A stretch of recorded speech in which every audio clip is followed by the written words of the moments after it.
Toy Story 4 is directed by Josh Cooley. This is his feature film debut. In the past, he's done a couple of short films, and he's also credited as one of the main writers on Inside Out, one of my all-time favorite Pixar movies. So in this film, the toys are living with their new kid, Bonnie, and they have to make sure that they are there for her the same way that they were there for Andy when he was their kid. When Bonnie goes to orientation day for kindergarten, she makes a toy out of a spork named Forky. And since this is the most important toy for her right now, Woody and the gang have to make sure that nothing happens to him. Eventually the toys go on a road trip with Bonnie and her family, and when Forky tries to throw himself away, it leads to a whole new adventure that they could never have expected. The Toy Story trilogy is one of my favorite things on planet Earth. I have loved these films for basically my whole life. Since I was a really little kid, I have loved Buzz Lightyear and Woody, and I've been such a fan of these films ever since. I even used to run around in a Buzz Lightyear costume like everywhere I went when I was a kid. That's how obsessed I was with the character. And so these films have always been a really special thing for me. As far as I'm concerned, the entire trilogy, all three of them are perfect movies. When I heard that they were making a fourth one, I was worried more than anything else because the third one ended so well. And I just felt like this movie never had a right to exist because if they were going to make it, it would just be another episodic adventure in the toys' lives. And if it was anything less than great, it would not justify its right to exist because all the other films have been perfect. And there was a bunch of stuff that happened behind the scenes on this film that really made me less confident because there were writers that came and left and people who were fired from the production and all that kind of stuff. And there was a lot of creative differences happening, is what it sounded like. And at the end of the day, this movie has 8 people with screenwriting credits. So 8 people wrote this movie. That's not a good sign. I honestly was just kind of terrified about this movie because I didn't want a Toy Story movie to be made if it was anything less than great and it didn't live up to what was already put forth in the franchise. And I am so happy to tell you that this movie was great. I loved it. I think it totally justifies its right to exist. It is very much so a worthy addition to the franchise. It has everything you've come to expect with this series. All the emotional beats are there, and I thought the film was extremely emotionally satisfying. It's really funny. It has great new characters. One of the biggest things I was worried about with this film was that it would just be like another episodic adventure in the toys' lives, and that it wouldn't really feel necessary and that like we didn't need it.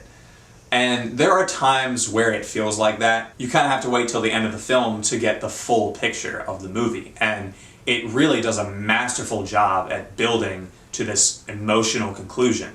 And you really understand what they were setting up by the end of the film. In keeping with the original trilogy, this film didn't have a single dull moment, and that's all thanks to Josh Cooley's terrific direction. It moves at a really fast pace, it feels a lot shorter than it actually is. There's some really fun and surprisingly tense action sequences in the movie. Even though Josh Cooley's never directed a movie up until this point, he really knew what he was doing here, and I can't wait to see more from him. It kind of goes without saying in this film, but the animation has gotten to a point where it's pretty much photorealistic. There's this one opening sequence, which is one of my favorite scenes in the film, where the toys are outside and it's raining, and these drops of water are coming down and it's hitting them on their plastic and their fabric and stuff. And all of it looks real. I feel like I say this with every Pixar movie now, but this is definitely their best looking film up until this point. It's amazing how much of it looks real. The lighting and the textures and the shadows, especially like the rain and water in this movie. It's just gotten to next level technology. One of the main new characters in the film is Forky, who Bonnie makes out of a spork at her kindergarten orientation day. And throughout the film, he has a lot of questions. He doesn't really know what's going on because he thinks he's meant for the trash and he's not meant to be a toy. Woody spends a lot of time with him and he tries to make sure he understands how important he is to Bonnie and what it means to be a toy. And in that way, Woody kind of serves as a father figure in this movie. You get this really nice sense of weariness with Woody in this film, where he's been at this for a long time, and it really feels like his character has grown in that way. Woody still has a lot of questions about himself and what he's meant to do, and that was one of my favorite themes in this film, was finding our own purpose and knowing what our cause is. From what I saw in the trailers and some of the promotional stuff, Forky seemed like he was going to be a really annoying character, but he wasn't at all. He was actually really funny. He has some of the best moments in the movie.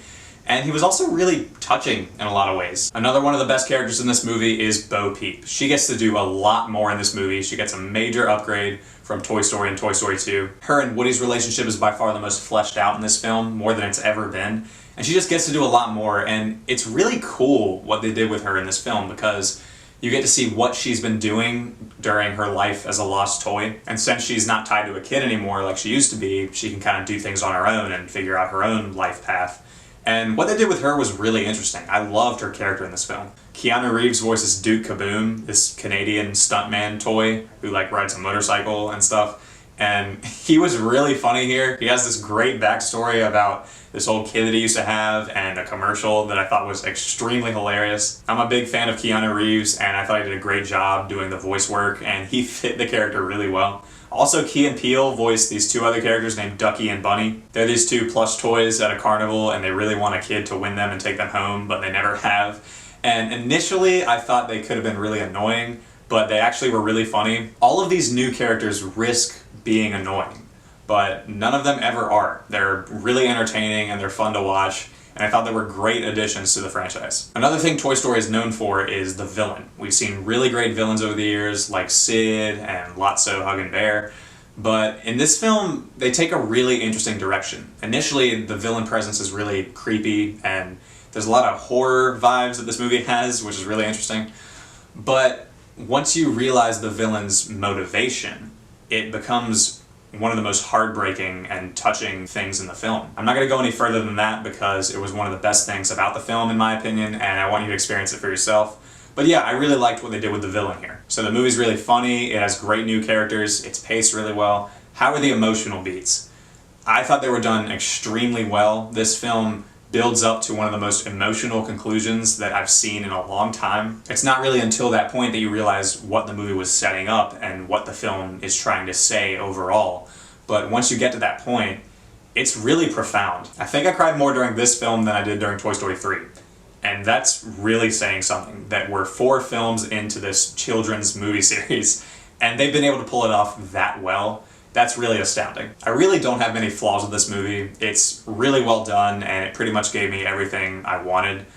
But if I did have to pinpoint something, I would say that this movie makes a choice to kind of sideline the past characters like Jessie and Rex and Slinky and Potato Head and all those guys. They don't really get a lot of screen time here, and that's because they wanted to focus on really Woody and also Buzz and some of the new characters. I kind of learned to be okay with that because I knew they wanted to tell a new story and they clearly didn't want to resurrect the formula for the past movies. But at the same time, Toy Story is, you know, the original gang. And like I said earlier, the film does feel like another episodic adventure in the toys' lives at times. But once you get to the ending, you really do realize what the film was trying to do and what its message is, and that's where it really hits you. Overall, this is a really great movie. Definitely a worthy addition to the Toy Story franchise, in my opinion at least. It's also one of my favorite films of 2019 so far. It had everything I wanted. It was really well directed, it had a great story, it had really mature, emotional themes. I love the new characters and the returning characters. It's one of the best looking animated films that I've ever seen. And it really had an emotional finale that left me in tears. Toy Story 4 is one of the biggest surprises of the year, and I'm gonna give it a 9 out of 10. I was really blown away by this movie. I did not think it was gonna be this good, but somehow they pulled it off. If you were worried about it like I was, don't be, because it definitely is worth your time. Guys, thank you so much for watching this video. I really do appreciate it. I'm sorry I couldn't get this review up to you earlier. I was just on a trip to California, got to see a lot of cool stuff. And I actually saw this film in the iconic Chinese theater while I was there, so that was really awesome. But I'm back now, so hopefully I'll be able to get more movie reviews to you on time. So anyway, thank you so much for watching this video. Also be sure to subscribe if you want to see more videos like this. And as always, thanks for watching, and I'll see you next time.